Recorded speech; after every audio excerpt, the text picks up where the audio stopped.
Okay, one, I'm going to post this video to go up tomorrow because I'm going to not keep putting up Matt Walsh videos. And two, I'm going to stop watching Matt Walsh videos because, for at least tonight while I'm doing stuff. Because, okay, he just did this video called ADHD patient. Well, it's 5 days old, but it came up next. It's ADHD patients are now using meth. And he actually sits there and openly says that he thinks that ADHD isn't real, that it was entirely made up by Big Pharma to keep us dependent on them, and that the people who are on these, that children who are prescribed Ritalin and things like that are, he says that, kids are just hyperactive and full of energy, and that this is treating some normal facet of childhood, or not treating, but um, attempting to deal with some normal facet of childhood. Okay. Once again, he demonstrates that he has absolutely no understanding of what these medications are supposed to do. Okay. So what he's addressing, first of all, is there's been an Adderall shortage that has had ADHD patients looking into using crystal meth or meth in general, off the street to try to treat their symptoms. Okay, first of all, that is certainly a problem, no doubt. Now, when I was a kid, I've talked in the past about having been, my life growing up with autism in the 80s and 90s, and not knowing that I was on the spectrum. Early on, I've talked about how before I went to public school for grades 0 through 2, preschool through second grade, I went to a school in Roswell, Georgia, that was basically a hippie commune.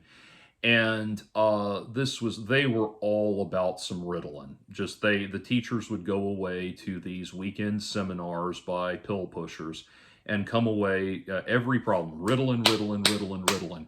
And they were constantly bugging my parents to put me on Ritalin. And my parents would not do it because I was not a hyper kid. In fact, I was a very mellow kid, and it just didn't seem like I was the kind of kid that needed to be on Ritalin. I was kind of fidgety and, that sort of thing. But one of the reasons they would have these, these people come out and, these specialists come out and evaluate children. And one time they came out to evaluate me, and they watched me throughout the day, and I was in about first grade when they did this. These specialists decided that they thought I had ADD. And I remember my teacher at the time, Miss McGee, putting her hands on my shoulders and saying, "Jordan, you have what's called ADD." Now, of course, when she came over and tried to explain this to me, I was sitting quietly by myself drawing. That didn't quite factor into it.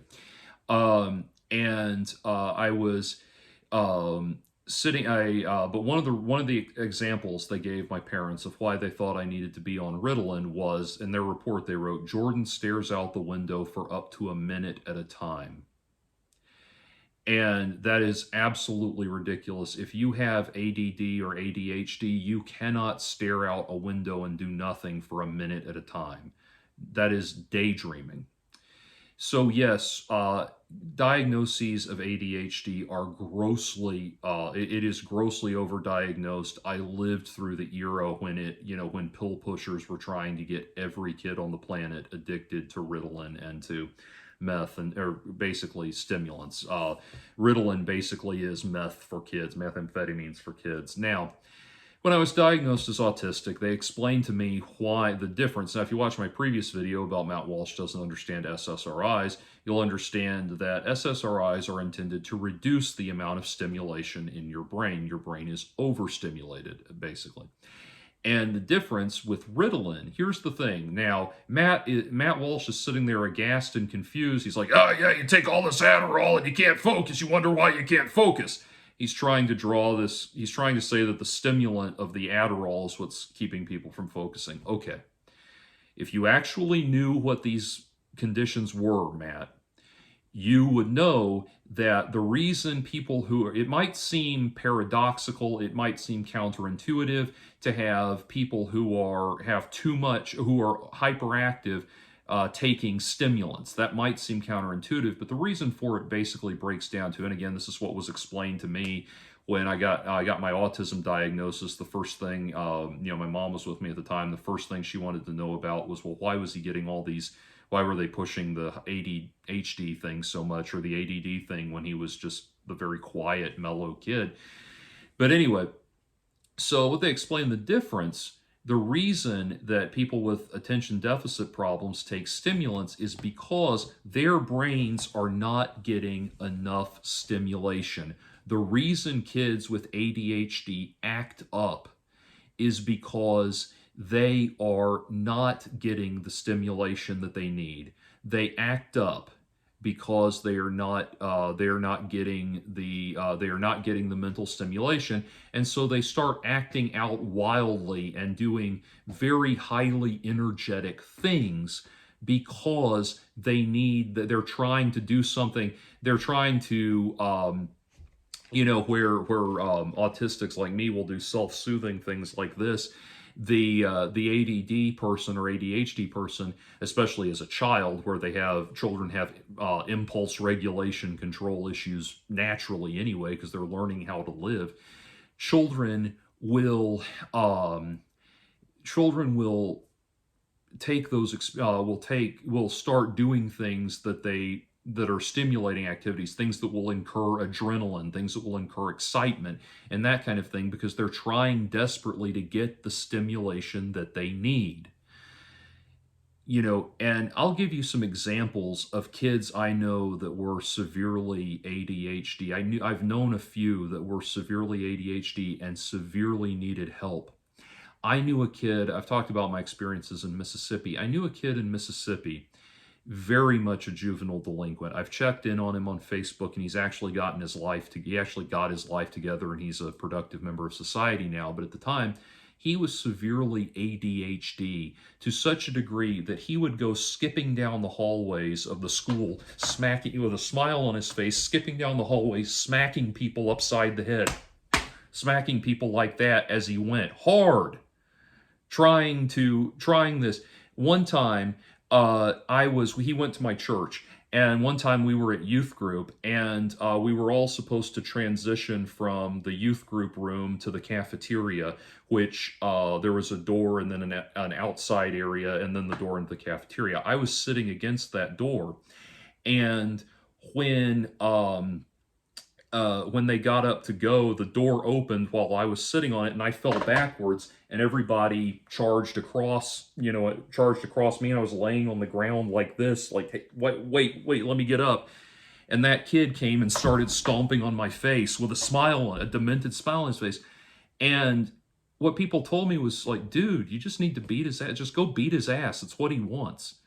And I didn't get it, but he was literally going around smacking the hell out of people, trying to get someone to kick his ass.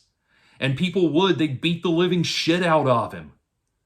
And he would just literally be pushing somebody, literally trying to get somebody to come beat his ass, because he needed that level of stimulation.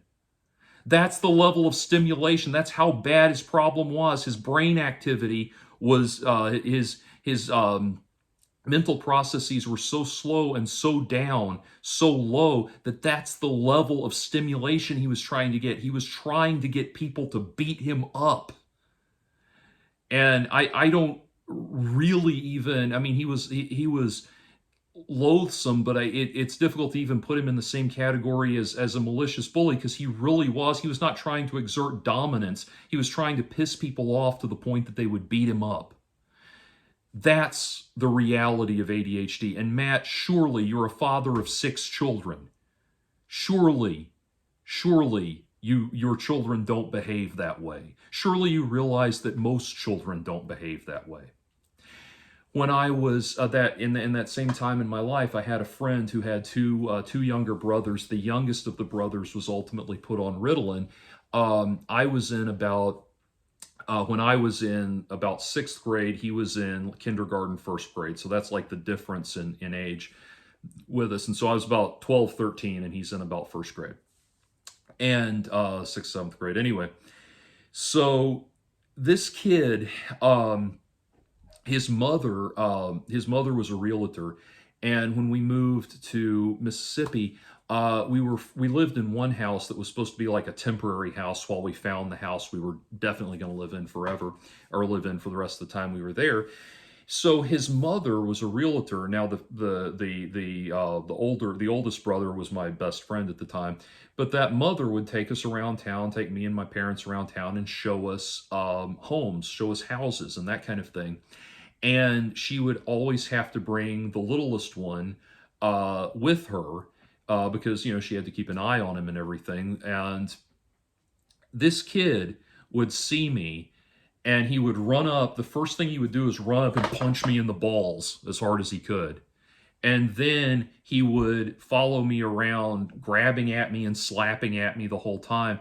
I remember one time I had a jacket, one of those fleece jackets with drawstrings on it, and he jumps up and grabs the drawstring and starts swinging back and forth from it, and pulls me over. This is not normal behavior. Normally functioning children of about 7, 8, 9 years old don't immediately start engaging in this extreme behavior. Those are the ones, and they put him on Ritalin, and he was fine. Now, yes, Ritalin there are pill pushers that have been overdiagnosing Ritalin since it came about, and yes, there are parents who think it's some kind of catch-all solution for their shitty parenting. I'm not denying that, but to say that ADHD is fake and completely made up, and then Matt says that if it was real, they would confirm it with brain scans. And this is your expert opinion? How? You know better than medical professionals? No, most mental health conditions don't require a brain scan. They do not require a brain scan. They can be treated based on the regularity of the symptoms. But good Lord, man. See, this is the thing. The problem, again, I talk about the war that the Daily Wire is waging on mental health. They want mentally ill people to be left completely untreated to justify their position of wanting to lock them away in insane asylums and treat them like animals. That's what they want. So, in both of those cases that I described, what do you want, Matt? Do you want that guy, that young man that I described, to be running around deliberately inciting violence against people so that someone will turn around and beat the shit out of him? I think it's a very shitty parent that allows him to continue to function that way. And you have to understand, Matt, you have to understand that it really and truly is an issue of this behavior being beyond his control. That does not make it acceptable. That will never make it acceptable. But you cannot treat that behavior by insisting that this is something within the province of this kid's control. It wasn't. And you have children now that are the age of that little boy that would run up and punch me in the balls the nanosecond he saw me, over and over again. You have kids that age. Are you dealing with behavior like that, Matt? Do you have any children that just run up and punch people in the balls the nanosecond you see them and no amount of punishment seems to do anything? You might just want to entertain the idea that you don't know what you're talking about. But of course, I say that on the assumption that you have some degree of integrity in this matter and you're not just bleeding out exactly what your flock wants to hear.